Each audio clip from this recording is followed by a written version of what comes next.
नमस्कार, मास्टर रेसिपीजमध्ये सगळ्यांचं मनापासून स्वागत. नो ऑइल कुकिंग, ज्याच्यामध्ये आपण तेल वापरत नाही आहे आणि हे करताना मला तर मजा येते आहे. आणि असं वाटतं की अरे कधी कधी उगाच आपण तेल जास्त टाकतो. म्हणजे जे मला नेहमी तेल टाकण्यावरून ओरडत असतील त्यांना वाटत असेल चला बाबा विष्णू सुधारतो आहे थोडा थोडा. एनिवे, पण रिस्पॉन्स तुमचा खूप छान आहे. छान छान तुमचे मेसेजेस येतात आणि कमेंट्स येतात, त्याच्यावर अजून हुरूप आला. आणि आज एक छान वेगळा मेनू करतो आहे आणि त्यामध्ये सांगू की करू डायरेक्ट करू. आपण छोटी वांगी जी आहेत ती भाजून घेऊ.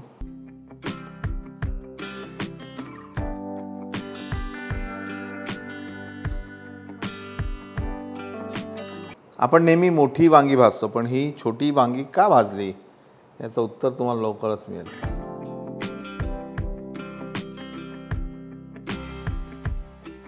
आणि वांगी भाजल्या जातात तोपर्यंत ही जाडसर दळलेली कणिक आणि त्यामध्ये मीठ, एक छोटा अर्धा चमचा इनो यामध्ये घालतो आहे मी.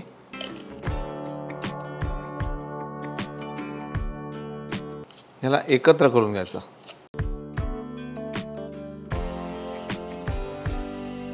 आणि त्याचा गोळा मळून घ्यायचा.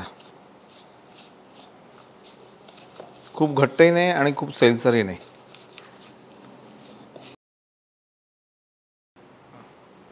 याला एक 5 मिनिटं ठेवू आपण आणि तोपर्यंत वरण तयार करू. तयारी सगळी होते. तुम्ही बघताय की वांगी छान भाजल्या जात आहेत. त्याच्यानंतर आपण हा गोळा मळून घेतला कणकीचा, जाडसर कणकीचा. आता आपल्याला करायचं आहे वरण. आपण आजच्या मेनूमध्ये करतो आहे छान वरणफळं आणि त्याच्यानंतर दह्यातली वांगी, एक वेगळा प्रकार आहे. आणि नेहमीप्रमाणे पोळी आहेच. वरण असल्यामुळे दुसरं वरण तयार केलं नाही मी. छान काकडीची कोशिंबीर आहे आणि पोळी आहे. चला आता वरणाची तयारी. जिरं, मेथ्याचे दाणे,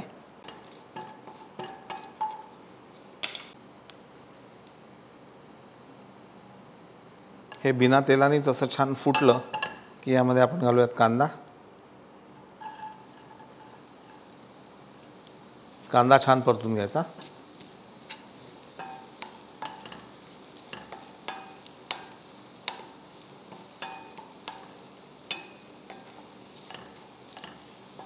अगदी थोडं पाणी घालायचं. जळायला नको म्हणून. पण हे मंद आचेवर जर केलं तर छान कांदा जो आहे तो लालसर असा छान भाजला जातो. आणि तसं म्हटलं तर आता हे नॉनस्टिकवर जर केलं तुम्ही तर लवकर होऊ शकेल. हे लाल डाग पण पडणार नाही. पण मी नॉनस्टिकच्या विरोधात आहे, तुम्हाला माहिती आहे. आणि नॉनस्टिकवर हा खमंगपणा जो आहे ना तो येणार नाही, एवढं नक्की.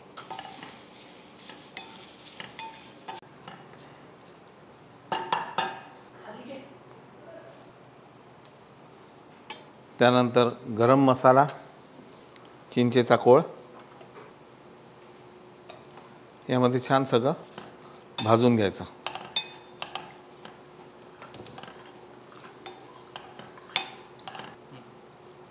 थोडी कोथिंबीर आधी घालू आपण, म्हणजे या मसाल्याबरोबर ती छान परतली जाईल. तिचा एक स्वाद खरंच वेगळा असतो.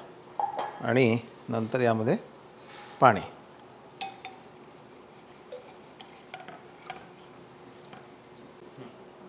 एक चिमूटभर हिंग, चवीनुसार मीठ, तुरीच्या डाळीचं वरण.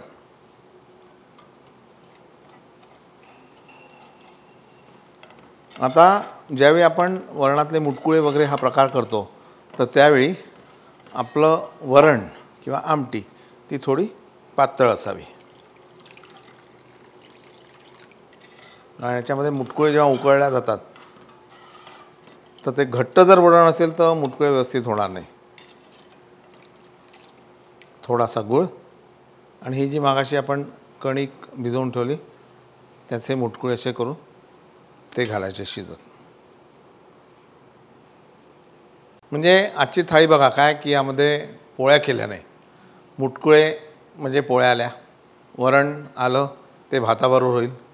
तिसरी गोष्ट त्याच्यामुळे एक भाजी पण स्किप केली आपण, आणि जी भाजी करतो आहे ती वांग्याची करतो आहे, दह्यातली वांगी, असा वेगळा प्रकार आहे. आणि वाटल्यास मग एखादी कोरडी भाजी कुठल्या शेंगा बिंगा असतील तर त्यासुद्धा आपण करू शकतो. पण तुर्तास हे करूयात आपण. आणि हे उकळल्या जात आहे तोपर्यंत कोशिंबीर करू काकडीची. कढीपत्ता, आता याला मंद आचेवर आपण शिजू देऊ.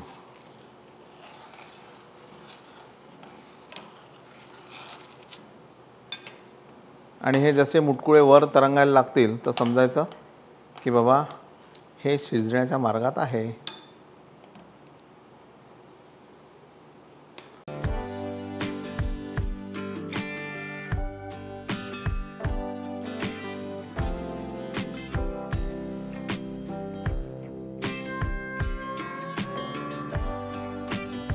एक टिप तुम्हाला देतो.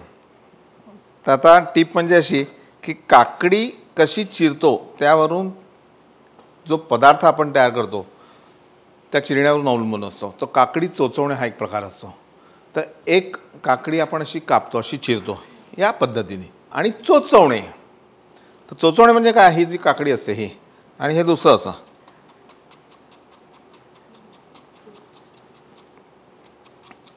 हे खरं तर वेळेवरही होतं उत्तम, किंवा असंही तुम्ही करू शकता.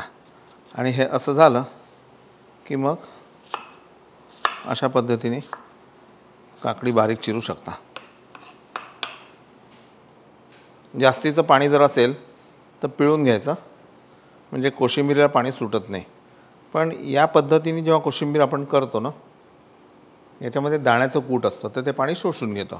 पदार्थ विज्ञानाच्या पुस्तकांमध्ये असं लिहिलेलं आहे, किंवा आपले दामले गुरुजीसुद्धा त्याला सहमत असतील, ते असं की जेवढ्या कच्च्या भाज्या तुम्ही खाता, सॅलड खाता, तर त्याच्याबरोबर जर एखादं तेलबिया खाल्ल्या तर त्या शरीराला चांगल्या असतात. आणि म्हणून आता जसं सॅलड्सवर जे ड्रेसिंग नावाचा एक प्रकार असतो त्याच्यात तेल घालतात, तर तोच प्रकार आहे की पूर्वी जे कोशिंबिरी वगैरे बनवायचं, जसं आता काकडीची कोशिंबीर, त्याच्याबरोबर शेंगदाण्याचं कूट आपण घालतो आहे, म्हणजे यामध्ये तेल आलं, ते पोटासाठी चांगलं असतं. आता काकडी जेवढी आहे तर जवळपास अर्ध दाण्याचं कूट, त्याच्यानंतर थोडीशी कोथिंबीर, हिरवी मिरची, चवीनुसार मीठ, साखर आणि थोडा लिंबाचा रस.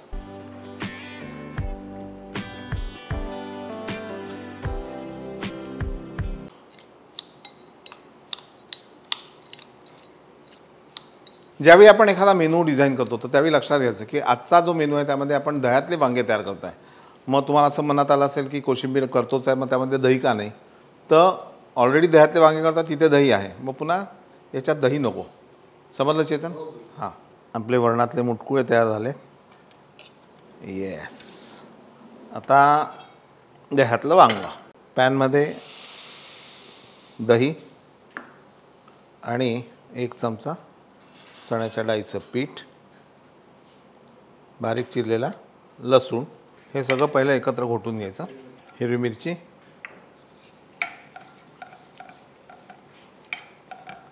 आणि हे एकदा घोटून झालं की मग उरलेलं आपलं दही आणि थोडं पाणी यामध्ये आपण घालू.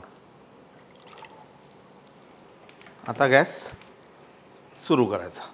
थोडीशी हळद, त्यानंतर जिरे पावडर आणि हिंग,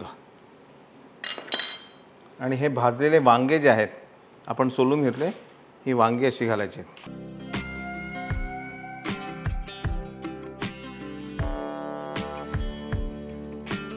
यानंतर चवीनुसार मीठ,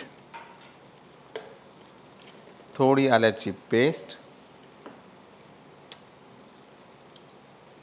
किंवा किसलेलं आलं घातलं तरी चालेल, आणि साखर.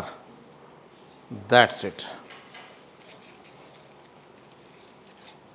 हा एक छान वेगळा भाजीचा प्रकार तयार झाला. थोडीशी कोथिंबीर यामध्ये घालायची आपल्याला. जेवढी कोथिंबीर घालाल तेवढी जास्त मजा येईल यामध्ये.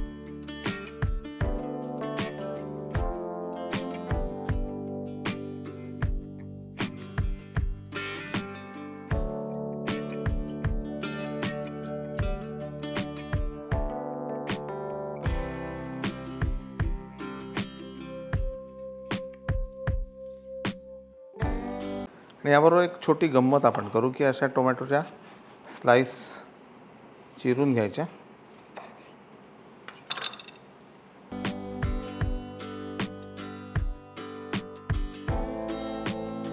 त्यावर थोडी साखर, थोडी कोथिंबीर, थोडं तिखट, काळा मसाला आणि मीठ.